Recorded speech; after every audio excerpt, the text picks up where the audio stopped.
Countdown for blast off. X minus 5, 4, 3, 2, X minus 1, fire.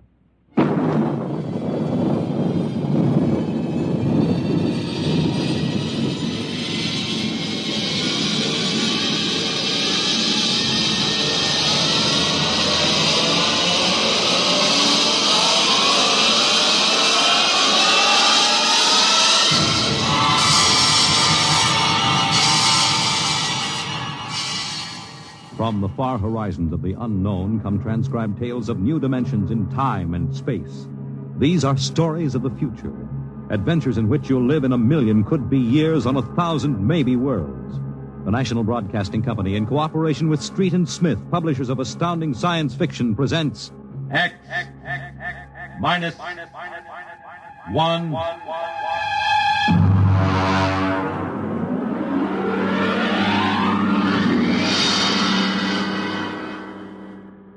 Tonight's story, Child's Play by William Tenn.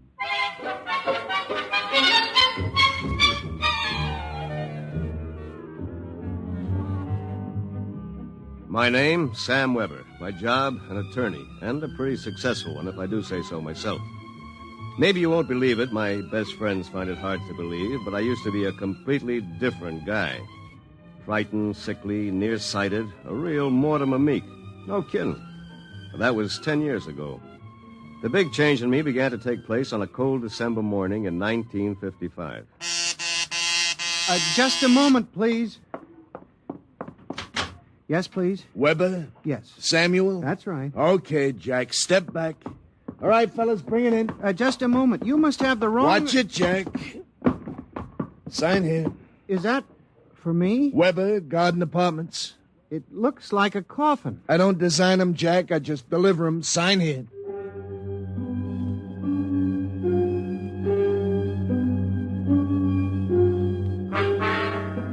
After much straining, I wasn't in very good physical shape those days. I managed to push the box under my single light bulb. There was a card in a small envelope. Let's see. To Sam from your classmates at the Interdimensional and Cosmic Institute. Merry Christmas. 2155. Holy jumping catfish. Hey, mister! Hey, mister! There must be some mistake. Hey! Holy jumping catfish. They were gone. And I didn't even know which delivery company it was. I sat down to think, and it was just beginning to seep into my sleepy brain that maybe this was one of Lou White's practical jokes when I noticed there was something funny about that box. For one thing, it was dated 2155, 200 years from now. And for another thing, it was solid gold. Pop had been in the jewelry business long enough for me to verify that. At that point, I decided to open it up and see what was in it. After about a half hour of fumbling, I gave up. All right. If you won't open, you won't open.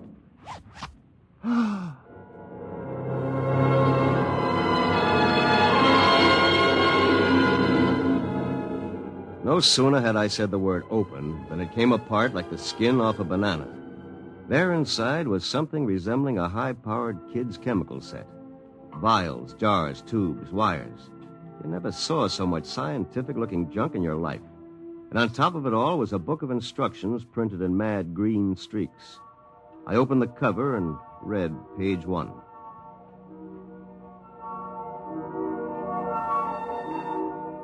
Build-A-Man set number 3.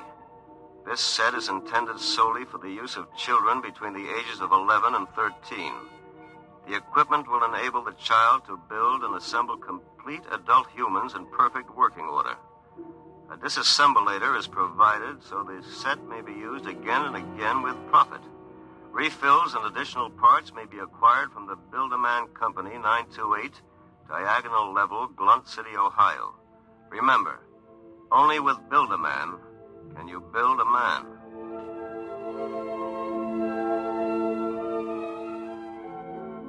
When I arrived at work that morning, an hour late, my brain was still reeling with the stuff I'd read in the instruction book. By the time I'd reached the office, I decided it had been a bad dream and it would be over by nightfall. Somerset and Ojak, attorneys at law. Just a moment. I'll connect you with Mr. Ojak. Oh, good morning, Mr. Weber. Good morning. I've got to get my mind off that book. Only with Build-A-Man can you build a man. It must have been a dream. Probably go home tonight and find the place empty. Well, if it isn't a poor man's Clarence Darrow. Hiya, Sam! Sam? Oh, hello, Lou. I come as bearer of sad tidings. You don't look very sad. Boss wants to see you, laughing boy. What about? Well, how should I know? Oh, and by the way, Sam, you'll be happy to know that I've just been promoted. I'm handling all the criminal stuff from now on. Congratulations. Of course, you know what this means for Tina and me, don't you, Sammy? Ah, cheer up, son. Tina's not for you anyway. Some got it, some don't. Me, I'm loaded. You? Ha! Nothing. So long, laughing boy.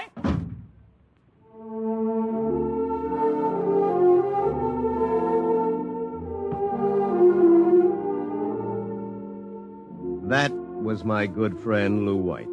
Lou was one of those guys who always lands with his feet firmly planted in the back of somebody else's neck.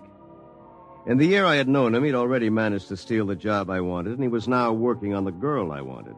Her name was Tina. Tina Velvet. She was...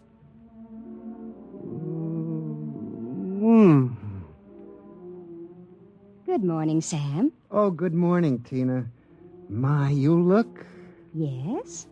good enough to take to lunch. Oh, I'm sorry, Sam, but I promised Lou. Sure.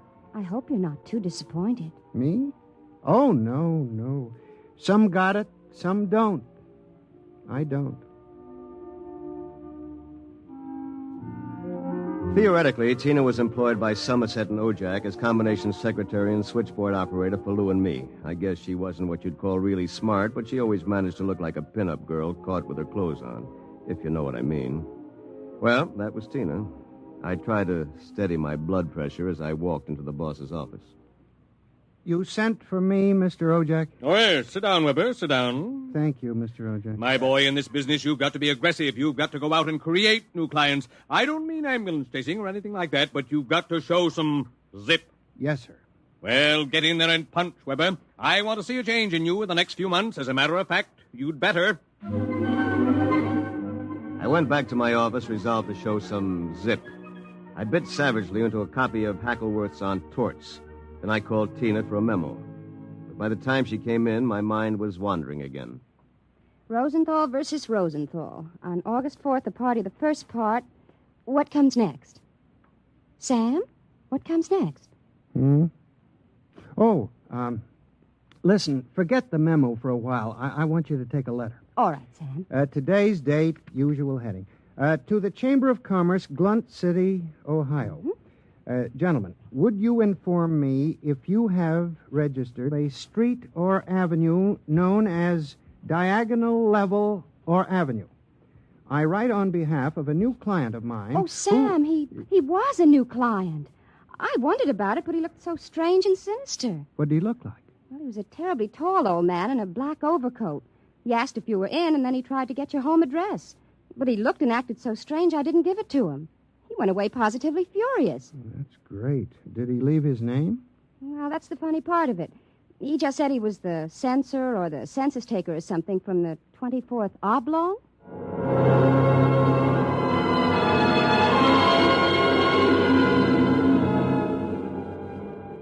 I left the office early and went home.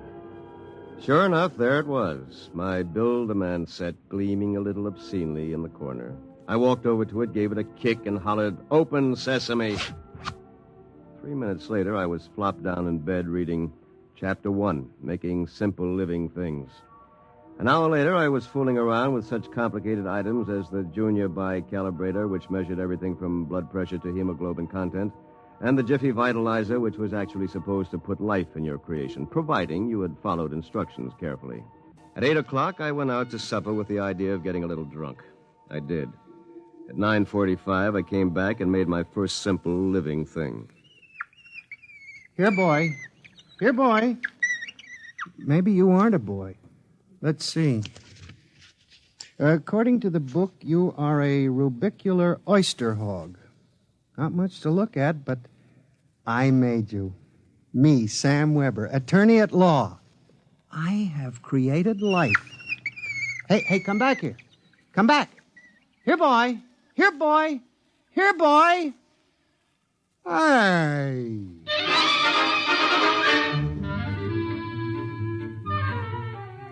It was no use. My rubicular oyster hog, which was a cross between a field mouse and an oyster, had run out under the door and into the world. Next morning in the office, I turned to Chapter 2, duplicating babies and small humans. Assemble your mannequin, setting all molds to the indicated calibrations. To disassemble a model, use the disassemblator provided with the set. If you cannot destroy your creation, the law requires you to call the census keeper for your oblong. Good morning, Sam. Here's that memo on Rosenthal versus Rosenthal. Also a letter for you.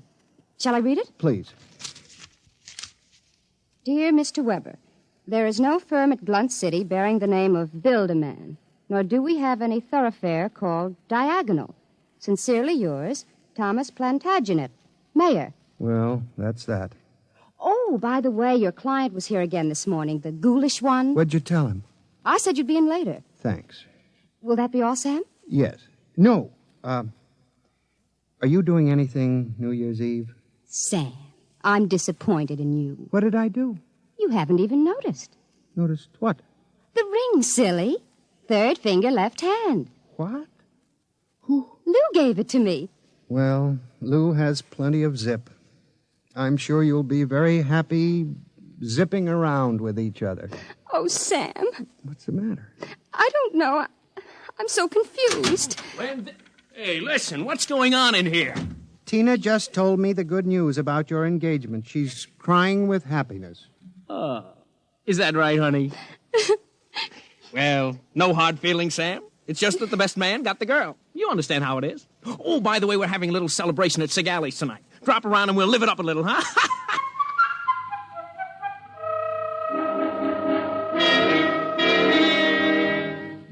I went home feeling like a man who had been stuffed into a washing machine with the dial set at rinse dry.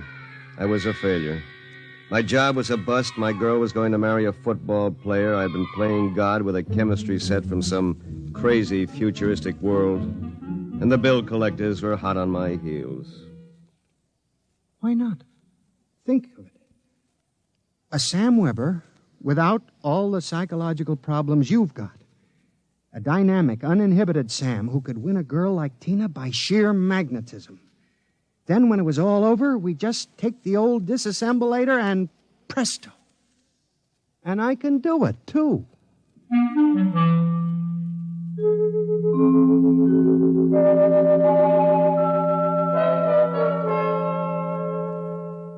Chromosome content check. Well, here goes. It's moving. Holy mackerel. It's alive. It's sitting up. Whoa! Hey, I feel great. Take it easy. Do you know who you are? Don't give me that take it easy routine. Of course I know who I am. I have all the thoughts you ever had up until the point I was vitalized. My brain is an exact duplicate of yours, except that I'm not all blocked up psychologically.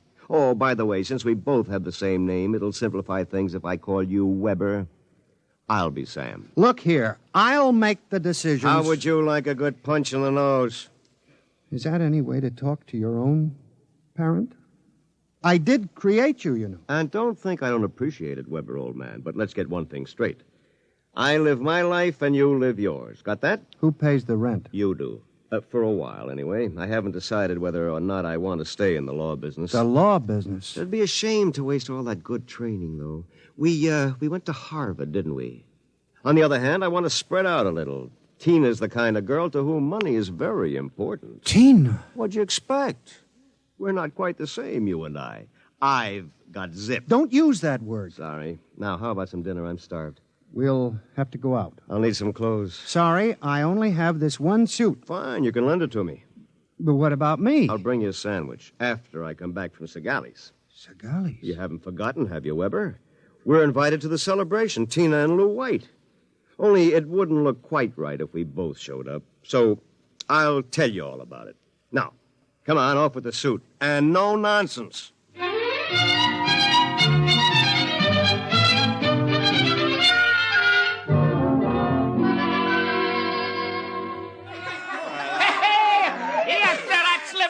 Folks. Yahoo! Hey, have another drink, Mr. Ojack. Come on. Thank you, Lou. Is everybody happy? Oh, Tina, honey, you having yourself a little old time? Well. The happy couple. Sam. Good evening, cats. Everybody's lit up like a Christmas tree, huh? Well, Sam, are you in the bag? Never touch the stuff, Lou, my boy. Never touch it. Hey, what's gotten into you, Weber? You seem different somehow. Well, I'll tell you. Ever since I had that talk with Mr. Ojack about myself... Oh, you remember, don't you, Mr. Ojack? Why, yes. You made me realize, Mr. Ojack, that I had a whole reservoir of untapped zip. And that's all it took, just like that. I'm a changed man. I don't believe it. It's an act. Why, you're nothing but a cream puff, and you always will be. Mr. Ojack, I think he owes me an apology for that. I should think so. All right, all-American boy, make with the apologies. Apologize? Why, for 2 cents I belch you. Folks, would you excuse Mr. White and myself for a few minutes? Coming, Mr. White. I'll be right back, honey.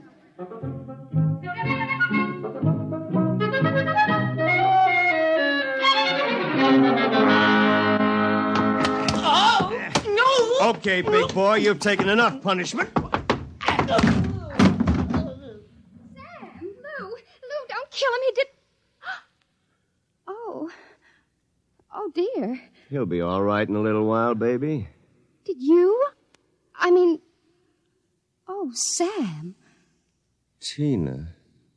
We really shouldn't be... kissing like this. Well, it's what you've always wanted, isn't it? Well, isn't it? Oh, Sam.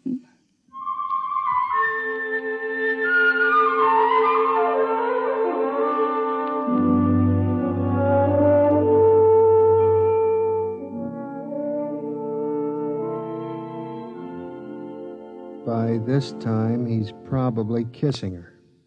And there's nothing you can do about it, Weber, old man. Nothing. Hey, wait a minute.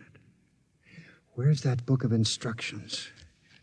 To disassemble a Build-A-Man model, merely focus the ray of the disassemblator device and press lever X. Tina, my Tina. So you're finally home. I'm starved. My boy, you are looking at a man who, in one fell swoop, has got himself a raise, a promotion, and a wife. At least she'll be my wife tomorrow. Who? Tina, of course. Who have we wanted so desperately all these years? I don't believe it. It's true. I had to put on quite a show, but all around it was a real success. Mr. Ojack was so impressed, he called me aside and said he was going to give me a crack at some criminal cases, and if I made the grade, who knows, I may even accept a partnership. And what happens to me? I suppose I sit in this room with no clothes for the rest of my life. Oh, you'll be well taken care of, Weber. You've got it all figured out, haven't you? That's about it. Only you neglected to consider one thing. Oh, what's that? This. Oh, come on, put that down. I'm going to melt you down like a Welsh rabbit. Weber, you can't do that. It's murder. It's like killing your own son. Take off my suit, you phony. You won't be needing it again. You're going through with it, huh? I am. All right. Then here's your jacket. Oh, my arm. Now, you give me that thing. Give it to me. That's better. Now, we'll fix this little item so it can't do any damage. You see, Weber, you don't have the guts to stand up against the man you might have been. What's that sound? Somebody's coming up the stairs. Listen. Take a peek through the keyhole, Weber. Holy jumping. It's him. Whom? He's burning it. He's burning a hole right through the door. Good evening, gentlemen. Who are you? I'm the census keeper for the 24th Oblong. You see, your Build-A-Man set was intended for one of the Weber children who's on a field trip in this Oblong 200 years from now. Because of an unfortunate time warp, the set was delivered here accidentally. You mean this set came here from 200 years from now? Precisely. Time, as with all things, is relative. We shall have to recover the set, of course, and adjust any discrepancies it has caused. Meanwhile, the problem is, which of you gentlemen is the original Sam Weber? I am. Listen. Liar. Difficulties. Why can't I ever have a simple case like the doublet conduplication? Now look here, Mr. Census Keeper. The duplicate will obviously be... Less stable and more emotionally unbalanced. Certainly a man of your qualifications can decide which of us is the more valid member of society, which of us will conform more readily to the standards... Naturally. I observe that one of you is naked. That, of course... Wait a minute. And you seem to be trembling, whereas this gentleman seems quite calm. Hold it. You're making a mistake. I hardly think so. Stay away from me. Do not struggle. Help, please, you're... Mr. Weber. Yes? It would be better if you didn't watch. Of course. You understand, it's not the gift of the Build-A-Man set we're afraid of letting you have. It's the principle involved. You people just aren't ready to play God. You understand, of course? Perfectly.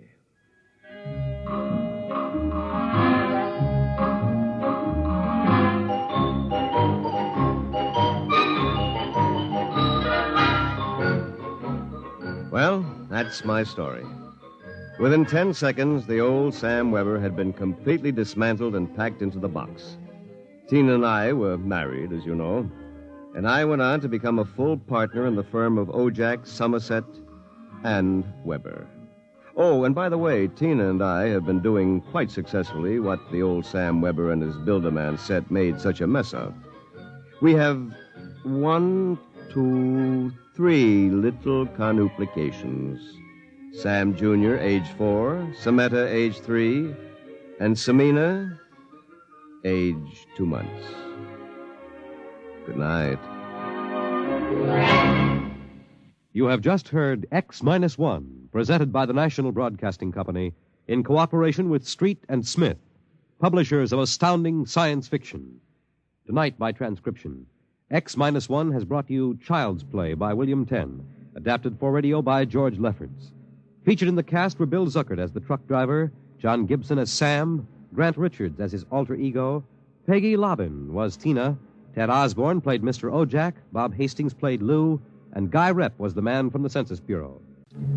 Your announcer, Fred Collins. X-1 was an NBC Radio Network production.